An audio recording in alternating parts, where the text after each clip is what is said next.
কিছু সময়ের জন্য আমাদের সাময়িকভাবে কিছু ইউটিউব চ্যানেল ছিল, সেই ইউটিউব চ্যানেল বন্ধ ঘোষণা করা হয়েছে।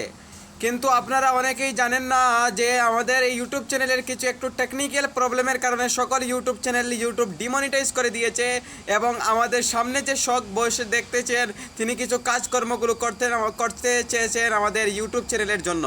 আপনারা ধ্যান দিয়ে শুনবেন এবং আপনার মতামত দিয়ে আমাদেরকে জানিয়ে দেবেন যাতে আমাদের ইউটিউব চ্যানেলটি আবার আসবে কিনা। ইনি হলেন যে আমরা সকাল এবং সন্ধ্যায় যে নিউজটা দেখতে চাই এই নিউজের অনারেবল। আপনারা সবাই ওনাকে সাপোর্ট করবেন এবং কিছু টেকনিক্যাল প্রবলেমের কারণে আমাদের নিউজটা বন্ধ হয়েছে। আপনারা কিছুদিনের মধ্যে আমাদের টেকনিক্যাল প্রবলেম সমাপ্ত হবে এবং নিউজটাই সমসাময়িকভাবে আপনারা দেখতে পারবেন। এবং মনে রাখবেন যে এই নিউজটা কিছু সাময়িক কারণের জন্য স্থগিত ঘোষণা করা হয়েছে।